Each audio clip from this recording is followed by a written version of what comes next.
ಹೇಳೋದಕ್ಕೆ ಇಷ್ಟಪಡ್ತೀನಿ. ಹಿಂದಿಯಲ್ಲಿ ಒಂದು ಗಾದೆ ಮಾತಿದೆ ಸರ್, ಕಾಯಾನೈ ಪಿಯಾನೈ ಗ್ಲಾಸ್ ಪೋಟ್ ಡಾಲ ಅಂತ ಅಂದ್ಬಿಟ್ಟು. ಅಂದರೆ ಒಂದು ವೇಳೆ ಕ್ಯಾಂಡಿಡೇಟ್ ಹಾಕದೇ ಇದ್ದಿದ್ರೆ ನಿಮಗೇನು ಪ್ರಾಬ್ಲಮ್ ಆಗ್ತಾ ಇರಲಿಲ್ಲ. ಕ್ಯಾಂಡಿಡೇಟ್ ಹಾಕದೇ ಇದ್ದಿದ್ರೆ ಅಂದರೆ ಓಕೆ, ಹೆಚ್ಚುವರಿ ಅವ್ರು ಯಾರಿಗೆ ಬೇಕೋ ಅವ್ರಿಗೆ ಹಾಕ್ತಾರೆ ಅಂತ ಭಾಳ ಸುಲಭವಾಗಿ ಹೇಳ್ಬೋದಾಗಿತ್ತು. JDSನ ಪ್ರಯತ್ನದಿಂದಾಗಿ ಒಂದು ಕ್ಯಾಂಡಿಡೇಟನ್ನು ಹಾಕಲಾಯಿತು. ಬಟ್ ಅವರ ಪ್ರಯತ್ನ ಹೇಗಿತ್ತು ಅಂದರೆ ಅವರ 19 ಶಾಸಕರು ನಮ್ಮ ಜೊತೆನೇ ಇರಬೇಕು, ಇಲ್ಲಾಂತಂದರೆ DK ಶಿವಕುಮಾರ್ 19ರಲ್ಲಿ ಒಂದು 18ರನ್ನು ಕರ್ಕೊಂಡು ಹೋಗ್ಬಿಡ್ತಾರೆ ಅಂಥದ್ದೊಂದು ಇತ್ತು, ಓಟ್ ಹಾಕಿಸ್ಬೋದು ಅಂತೇಳಿ. ಅವರು ಸೇಫ್ ಆದರೂ ನೀವು ಒಂದು ರೀತಿಯಲ್ಲಿ ನಿಮ್ಮ ಒಳಗೆ ಇಬ್ಬರು ಹೊರಗೆ ಹೋಗೋದಕ್ಕೆ ರೆಡಿಯಾಗಿದ್ದಾರೆ ಅನ್ನೋದನ್ನು ಜಗಜ್ಜಾಹಿರು ಮಾಡಿದ್ರಿ ಅಂತ ನನಗನ್ಸುತ್ತೆ.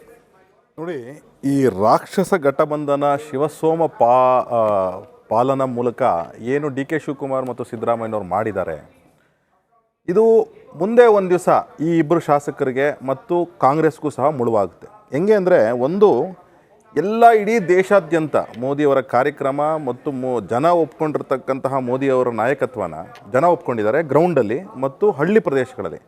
ಇಂತಹ ಒಂದು ನಾಯಕತ್ವಕ್ಕೆ ದೋಖಾ ಬಗೆದು ನಾವು ಏನೋ ಒಂದು ಶಾರ್ಟ್ ಟರ್ಮ್ ಗೇನ್ಸು, ಅಂದರೆ ಈ ಕಾಂಟ್ರಾಕ್ಟಲ್ಲಿ ಬಿಲ್ ಪಾಸ್ ಆಗಬೇಕು, ನನ್ನ ಮಗನಿಗೆ ಒಂದು ಸಣ್ಣ ಭವಿಷ್ಯ ಆಗಬೇಕು ಅಂತಕ್ಕಂಥ ಏನು ಹೋಗಿದ್ದಾರೆ ಸೋಮಶೇಖರ್ ಇರಬಹುದು ಅಥವಾ ಶಿವರಾಮ್ ಹೆಬ್ಬಾರ್ ಇರ್ಬೋದು, ಮುಂದೆ ಇವರಿಗೆ ಒಂದು ದೊಡ್ಡ ಗಂಡಾಂತರ ಕಾದಿದೆ. ಯಾಕೆಂದರೆ ಕಾಂಗ್ರೆಸ್ ಯಾವ ಶಾಸಕರನ್ನು ಸರಿಯಾಗಿ ನಡೆಸ್ಕೊಂಡಿಲ್ಲ. ಅವ್ರ ಭವಿಷ್ಯದ ಬಗ್ಗೆ ನಾವು ಮಾತಾಡೋಣ ಇನ್ ಡೀಟೇಲ್ ಆಗಿ. ಬಟ್ ನಿಮಗೊಂದು ಪಾಠ ಅಲ್ವಾ ಸರ್ ಇದು? ಎಲ್ಲದಕ್ಕೂ ಮೋದಿ ವರ್ಕೌಟ್ ಆಗಲ್ಲ. ಇಲ್ಲ, ಲೋಕಲ್ ಲೆವೆಲ್ ಅಲ್ಲಿ ನೀವು ವರ್ಕ್ ಮಾಡೋದು ಬಹಳಷ್ಟಿದೆ ಅನ್ನೋ ದೊಡ್ಡ ಲೆಸನ್ ಅಲ್ವಾ ಇದು? ಸತ್ಯ. ಎಲ್ಲದಕ್ಕೂ ಮೋದಿ ಮೋದಿ ಮೋದಿ ಆಗಲ್ಲ ಸರ್. ಇಲ್ಲ ನೋಡಿ, ಹಿಂದೆ ಒಂದು ಕಾಂಗ್ರೆಸ್ನ ಮತ್ತು ಸಿದ್ದರಾಮಯ್ಯನವರ ಮೈಂಡ್ ಸೆಟ್ ಮತ್ತು DNA ಅರ್ಥ ಮಾಡ್ಕೊಳ್ಳೋಣ. ಈಗ 2016 ಘಟನೆ ಏನು ತುಂಬ ಹಳೇದೇನಲ್ಲ. 2016ರಲ್ಲಿ 7 JDS ಶಾಸಕರನ್ನ ಕೈ ಹಾಕಿ ಅವ್ರು 7 JDS ಶಾಸಕರಿಗೆ ಅಡ್ಡ ಮತದಾನ ಮಾಡಿಸ್ಕೊಂಡಿದ್ರು. ಹಾಗೆ ವಿಜಯ್ ಮಲ್ಯ ಅವರಿಗೆ 2002ರಲ್ಲಿ ಅಡ್ಡ ಮತದಾನ ಮಾಡಿದ್ರು. ಹಾಗೆ ಇದೇ ಸಿದ್ದರಾಮಯ್ಯನವರು ಜನತಾ ಪಕ್ಷದಲ್ಲಿದ್ದಾಗ ವಿ ಸುದರ್ಶನ್ ಅವರಿಗೆ MLC ಚುನಾವಣೆಯಲ್ಲಿ ಅಡ್ಡ ಮತದಾನ ಮಾಡಿದ್ದು ಸಹ ಅವರ DNA ಒಂದು ಸಾಕ್ಷಿ, ಹಿಡಿದ ಸಾಕ್ಷಿ. ಒಂದು ನಿಮಿಷ ರೀ, ನಿಮ್ಮ ಹತ್ರ ಬಂದಾಗ ಮಾತಾಡಿರಲ್ಲ. ನಾನು ಸಿದ್ದರಾಮಯ್ಯವ್ರ DNA ಮಾತಾಡ್ತಿದ್ದೀನಿ, ಕಾಂಗ್ರೆಸ್ DNA ಮಾತಾಡ್ತೀನಿ. ಬಿಜೆಪಿ DNA ಮಾತಾಡಕ್ಕೆ ಬಿಜೆಪಿ DNA ಬರೋಣ, ಮಾತಾಡೋಣ. ಬಿಜೆಪಿ DNA ಮಾತಾಡೋಣ. ನಾನು ಹಿಸ್ಟ್ರಿ ಹೇಳ್ತೀನಿ. 1998 ಇದೇ ಕಾಂಗ್ರೆಸ್ ಅವರು ನೀವು ಡಿಬೇಟ್ ಮಾಡಕ್ಕೆ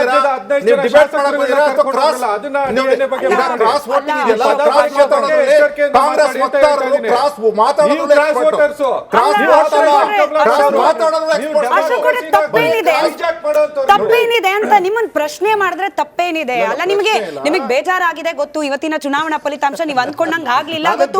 ಮೋದಿ DNA ಬಗ್ಗೆ ಪ್ರಶ್ನೆ ಮಾಡಬಾರ್ದು. ಯಾಕೆ ಬರೀ ಮೋದಿ DNA ವರ್ಕ್ ಆಗಲ್ಲ ಪ್ರಶ್ನೆ ಮಾಡಬಾರ್ದು? ಯಾಕೆ?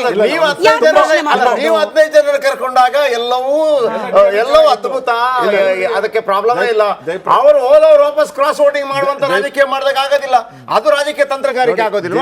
ಒಂದು ನಿಮಿಷ ಸರ್, ಇದನ್ನೇ ಅಮಿತ್ ಶಾ ಅವರು ಮಾಡಿದ್ರೆ ರಾಜಕೀಯ ಚಾಣಕ್ಯ, ಇದನ್ನೇ DK ಶಿವಕುಮಾರ್ ಮಾಡಿದ್ರೆ ಯಾಕೆ ರಾಜಕೀಯ ಚಾಣಕ್ಯ ಆಗಬಾರ್ದು? ಬೇಡ, ಇವತ್ತು ಅಶ್ವಿನ್ ಅವ್ರು ಹೇಳ್ಬೇಕಲ್ಲ. ಅಶ್ವಿನ್ ಅವ್ರು ಹೇಳಿ. ನೋಡಿ, ಕಾಂಗ್ರೆಸ್ನ DNA ಇದಕ್ಕೆ ಅಂದ್ರೆ ಎಲ್ಲಿ ಸ್ಟಾರ್ಟ್ ಆಗುತ್ತೆ ಅಂದ್ರೆ 1952 ಪಟಿಯಾಲ ಸರ್ಕಾರದ ಸ್ಟಾರ್ಟ್ ಆಗ್ತದೆ. ಎಲೆಕ್ಟೆಡ್ ಅಕಾಲಿ ದಳ ಸರ್ಕಾರನ ವಜಾ ಮಾಡಿ 92 ಬಾರಿ ಆರ್ಟಿಕಲ್ 356 ನ ಲಾಗು ಮಾಡಿ ಸರ್ಕಾರ ಚುನಾಯಿತ ಸರ್ಕಾರಗಳನ್ನು ವಜಾ ಮಾಡಿದ್ದು ಕಾಂಗ್ರೆಸ್ನ DNA. ಅದಾದ್ಮೇಲೆ ರಾಜ್ಯಸಭಾದಲ್ಲಿ ಒಂದು ಬಾರಿ ಅಲ್ಲ, ಅನೇಕ ಬಾರಿ ಕ್ರಾಸ್ ವೋಟ್ ಮಾಡಿಸ್ಕೊಂಡಿರ್ತಕ್ಕಂಥದ್ದು ಕಾಂಗ್ರೆಸ್ನ DNA.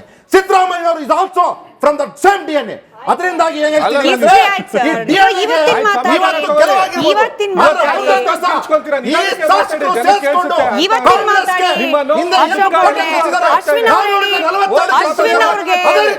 ಅಶ್ವಿನ್ ಅವ್ರಿಗೆ ಸ್ಪಷ್ಟವಾಗಿ ಗೊತ್ತಿತ್ತು ಕ್ಯಾಂಡಿಡೇಟ್ ಹಾಕಿದ್ರೆ ನಮ್ಮ ಹತ್ರ ಸಂಖ್ಯಾಬಲ ಇಲ್ಲ. ನೀವು ವೋಟ್ ಹಾಕಿದ್ದೆ. ಇವತ್ತೇನ್ ಸಿಟಿ ರವಿ ಅವ್ರು ಹೇಳಿದ್ರಲ್ಲ, ಏನ್ ಸರ್ ಅದು ಪದ? ವ್ಯಭಿಚಾರ, ಅನೈತಿಕ ರಾಜಕಾರಣ. ಅಂದ್ರೆ ಇವ್ರು ಕ್ರಾಸ್ ವೋಟ್ ಮಾಡಿದ್ರೆ ಮಾತ್ರ ಈ ರೀತಿಯ ಪದಗಳು. ಯಾಕೆ ನೀವು ಕೂಡ ಎಕ್ಸ್ಪೆಕ್ಟ್ ಮಾಡಿದ ಅಂಥದ್ದೇ ವೋಟ್ ಅಲ್ವಾ? ಅಂಥದ್ದು ವೋಟಿಂದ ತಾನೇ ನಿಮಗೆ ಗೆಲ್ಲಕ್ ಪಾಸಿಬಿಲಿಟಿ ಇದ್ದಿದ್ದು. ನೀವು ಮಾಡಿದ್ರೆ ತಪ್ಪಲ್ಲ, ಇವ್ರು ಮಾಡಿದ್ರೆ ತಪ್ಪು. ಇದು ಯಾವ ತರ ಲೆಕ್ಕಾಚಾರ? ಸ್ಮಿತಾ ಅವರೇ, ನಾವು ಹಿಂದೆ ಆಗಿದ್ದ ಘಟನೆಗಳನ್ನ ಉದಾಹರಣೆಗೆ ತಗೊಂಡು ಇವತ್ತು ಮಾಡ್ಬೋದು ತಪ್ಪು, ಮಾಡಿದ್ರೆ ತಪ್ಪು ಏನೂ ಆಗಲ್ಲ, ಜನರು ಅದ್ರ ಬಗ್ಗೆ ಸ್ವಲ್ಪನಾದ್ರೂ ತಪ್ಪು ಅಂತ ಅನ್ಕೊಳ್ಳಲ್ಲ ಅನ್ನೋದು ಜನಪ್ರತಿನಿಧಿಗಳು ಅಂದ್ಕೊಂಡ್ರೆ ಅದು ಶುದ್ಧ ತಪ್ಪು. ಏನಕ್ಕೆ ಅಂದರೆ ಹಳೇದು ಆಗಿರುತ್ತೆ, ಹಳೇದನ್ನೇ ನಾವು ರೆಫರೆನ್ಸಿಗೆ ತಗೊಂಡು ಪುನಃ ಹೊಸದಾಗಿ ಮಾಡ್ತೀವಿ ಅಂದರೆ ಮಾನ್ಯ ಶಾಸಕರು ಏನು ಅವರೇನು ತುಂಬ ಯಂಗ್ ಶಾಸಕರೇನಲ್ಲ. ನಾವು ನಮ್ಮ ಕಾಲೇಜ್ ಡೇಸಲ್ಲಿ ಒಂದು 20 ವರ್ಷಗಳ ಹಿಂದೆ ಅದೇ ಶಾಸಕರು ಎಷ್ಟು ಪ್ರಯತ್ನ ಪಡ್ತಿದ್ರು ಅವರ ಒಂದು ಕ್ಷೇತ್ರದಲ್ಲಿ. ನಾನು ಒಬ್ಬ ಜನಪ್ರತಿನಿಧಿ ಆಗಬೇಕು ಅನ್ನೋ ನಾವು ನೋಡಿದ್ದೀವಿ.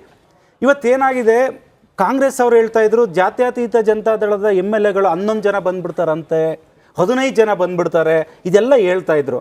ಒಂದು ಕಡೆ 19 ಶಾಸಕರೇನಿದ್ರು, ಆ ಶಾಸಕರು ನಾವು ಒಗ್ಗಟ್ಟಾಗಿದ್ದೇವೆ ಅಂತ ಕಾಂಗ್ರೆಸ್ ಅವ್ರಿಗೆ ತೋರಿಸೋರು. ಅಂದ್ರೆ ಕುಮಾರಣ್ಣವರ ಒಂದು ಐಡಿಯಾ ಏನಿತ್ತು ಅಂದ್ರೆ ಕುಪೇಂದ್ರ ರೆಡ್ಡಿ ಅವ್ರನ್ನ ಕಣಕ್ಕಿಳಿಸಿದ್ದು ಕಳೆದ ಬಾರಿ ಬಿಜೆಪಿಗೆ ಮುಖಭಂಗ ಮಾಡಿದ್ರು. ಸರ್, ಇಲ್ಲ ಬಿಜೆಪಿಗೆ ಮಾಡಿಲ್ಲ, ಖಂಡಿತ ಇಲ್ಲ, ನಾನು ಹೇಳ್ತೀನಿ ಯಾವುದೇ ಕಾರಣ ಸರ್, ಇಲ್ಲ ಸರ್, ಜೆಪಿ ಸರ್ ನಾನು ಹೇಳ್ತೀನಿ, ಇಲ್ಲ ಜೆಪಿ ಸರ್ ಹೇಳ್ತೀನಿ, ಇಲ್ಲ ಏನ್ ಸರ್ ನಿಮ್ಮ ಕುಮಾರಸ್ವಾಮಿ ಅವರು ಕ್ಯಾಂಡಿಡೇಟ್ ಆಗ್ಬಿಟ್ಟು ಅವರ ಇಲ್ಲ ಜೆಪಿ ಸರ್ ನಾನು ಹೇಳ್ತೀನಿ, ಇಲ್ಲ ಅದು ಸ್ಪಷ್ಟೀಕರಣ ಕೊಡ್ತೀನಿ. ನಮ್ಮ 19 ಹಾಗೂ BJPಯ ಏನು ಹೆಚ್ಚುವರಿ ಮತಗಳು ನಮಗೆ ಬರುತ್ತೆ ಅಂತ ನಾವು ಅಂದ್ಕೊಂಡಿದ್ವಿ, ಅದು ಬಂದೇ ಬರುತ್ತೆ ಅಂತ. ನಮ್ಮ ಏನು ಆಸೆ ಇತ್ತು, ಇಂಡಿಪೆಂಡೆಂಟ್ MLAಗಳು, ಪಕ್ಷೇತರ MLAಗಳು ಈಗಾಗಲೇ ಕಾಂಗ್ರೆಸ್ ಪಕ್ಷದಲ್ಲಿರುವಂಥ ಶಾಸಕರುಗಳಿಗೆ ಕಳೆದ 9 ತಿಂಗಳಿಂದ ಅನುದಾನ ಕೊಟ್ಟಿಲ್ಲ ಅಂತ ಹೇಳಿ ಇವತ್ತು ನಿನ್ನೆ ಅಲ್ಲಮ್ಮ ಪ್ರಭು ಪಾಟೀಲ್ ಅವರು ಇವತ್ತು ಬೇಸರ ವ್ಯಕ್ತಪಡಿಸಿದ್ದಾರೆ, ಜನರು ಬೈತಿದ್ದಾರೆ ಅಂತ. ಹಾಗೆ ಕೆಲವು ಶಾಸಕರುಗಳು ಇದರಿಂದ ಬೇಸತ್ತು ಮತ ಕೊಡ್ಬೋದು, ಮತ ಹಾಕ್ತಾರೆ ಪಕ್ಷೇತರ. ಇವತ್ತು ಜನಾರ್ದನ್ ರೆಡ್ಡಿ ಅವರು 2 ವಾರದಿಂದ ಕೆರಗೋಡ ಹತ್ರ ಕಾಂಗ್ರೆಸ್ನ ವಿರೋಧಿಸಿದ್ರು. ಇವೆಲ್ಲ ರೆಫರೆನ್ಸ್ ಇಟ್ಕೊಂಡು ಖಂಡಿತ ನಮಗೆ ಮತ ಬರುತ್ತೆ. ಬಿಜೆಪಿ ಅವರು ಯಾವುದೇ ಕಾರಣಕ್ಕೂ ಆ ಮುಖಭಂಗ ಹೇಳಕ್ ತಪ್ಪು. ಸೂರ್ಯಮುಕುಂದರಾಜ್ ಅವರು, ಇವತ್ತು ನಾವು ಎಸ್ ಟಿ ಸೋಮಶೇಖರ್ ಅವರನ್ನ ಮಾತಾಡಿಸಿದಾಗ ಎಸ್ ಟಿ ಸೋಮಶೇಖರ್ ಹೇಳಿದಂತ ಒಂದೇ ಒಂದು ಮಾತು, ನನಗೆ ಯಾರು ಅನುದಾನ ಕೊಡ್ತಾರೆ ಅವರಿಗೆ ನಾನು ವೋಟ್ ಹಾಕ್ತೀನಿ. ಮುನಿರತ್ನ ಅವರಿಗೆ ಬರಬೇಕಾಗಿರುವಂತ 120 ಕೋಟಿಯಲ್ಲಿ 40 ಕೋಟಿ ಬ್ಯಾಟ್ರಾಯನಪುರಕ್ಕೆ ಹೋಯ್ತು, 40 ಕೋಟಿ ಪುಲಕೇಶಿ ನಗರಕ್ಕೆ ಹೋಯ್ತು. ಇಬ್ಬರು ಕೂಡ ಕಾಂಗ್ರೆಸ್ MLAಗಳು ಸಮಿಲ ಸರ್. ಇನ್ನು 40 ಕೋಟಿ ಬಿಜೆಪಿ MLAಗೆ ಹೋಯ್ತು. ಹಾಗಾಗಿ ಇದು ಕೂಡ 40 ಕೋಟಿಗೆ ಮಾರಾಟ ಆಯ್ತು ಅಂತ ಹೇಳ್ಬೋದಾ ಈ ಓಟನ್ನ? ಋಣ ಸಂದಾಯ. ಈಗ ಅದನ್ನ ಸೋಮಶೇಖರ್ ಅವರ ವೈಯಕ್ತಿಕ ಖಾತೆಗೆ ಏನು ಹೋಗಿಲ್ವಲ್ಲ, ಅಲ್ಲಿರೋ ಕ್ಷೇತ್ರಕ್ಕೆ ಹೋಗಿದೆ, ಜನಕ್ಕೆ ಹೋಗುತ್ತೆ. ಸೊ ಜನರಿಗೆ ಏನು ಅಭಿವೃದ್ಧಿ ಆಗಬೇಕು ಅದನ್ನ ತಲುಪಿಸುವಂತ ಕೆಲಸ. ಹಾಗಿದ್ರೆ 15 ಜನ ಬಿಜೆಪಿ ತಪ್ಪಲ್ಲ, ಅಲ್ಲ ನನಗೆ ಉತ್ತರ ಕೊಟ್ಬಿಡಿ. ಹಾಗಿದ್ರೆ 15 ಜನ ಅವತ್ತು ಬಿಜೆಪಿಗೆ ಹೋದ್ರಲ್ಲ, ಅವರ ಕ್ಷೇತ್ರಕ್ಕೆ ಏನು ಲಾಭ ಆಗುತ್ತೆ, ಮಂತ್ರಿ ಆಗ್ತಾರೆ, ತಪ್ಪಲ್ಲ ಅಂತ ಒಪ್ಕೋತೀರ ನೀವು? ಆಗಿದ್ರೆ ಅಲ್ಲ, ಈಗ ಅದನ್ನೇ ಹೇಳ್ಬಿಡ್ತೀನಿ. ಈಗ ನೆಕ್ಸ್ಟ್ ಇವ್ರು ಹೇಳಿದ್ರಲ್ಲ, ಅಶ್ವಿನ್ ಅವ್ರು ಹೇಳಿದ್ರು, ಮತ್ತೆ ಪಾಪ ಅವ್ರು ಅವಾಗಿಂದ DNA ಬಗ್ಗೆ ತುಂಬಾ ಜೋರಾಗಿ ಮಾತಾಡಿದ್ರು, ಜನರಿಗೆಲ್ಲ ಕೇಳಿಸ್ಲಿ ಅಂತ. ಈಗ ಅದನ್ನೇ ಈಗ 5 ಅಷ್ಟೇ ಮುಕ್ತ ಅದೇ ಮುಖ್ಯವಾಗಿ ಅವಕಾಶ ಇಲ್ಲ, ಪರವಾಗಿಲ್ಲ, ಅವರಷ್ಟು ಜೋರಾಗಿ ಮಾತಾಡುವಂತ ಅವಶ್ಯಕತೆ ಏನಿಲ್ಲ. ಗೆದ್ದಾಗ ಅಷ್ಟೊಂದು ಅವರು ಗೆದ್ದಾಗ್ಲೂ ಸೋತಾಗ್ಲೂ ಕೂಡ ಅದೇ ತರ ಅದೇ ಟೂನಲ್ಲಿ ಮಾತಾಡ್ತಾರೆ. ಸೊ ಆ ಟೋನು ಟ್ಯೂನು ಎರಡೂ ಬೇಡ ನಮಗೆ. ಸೊ ಇರುವಂತದ್ದೇನು ಅಂದ್ರೆ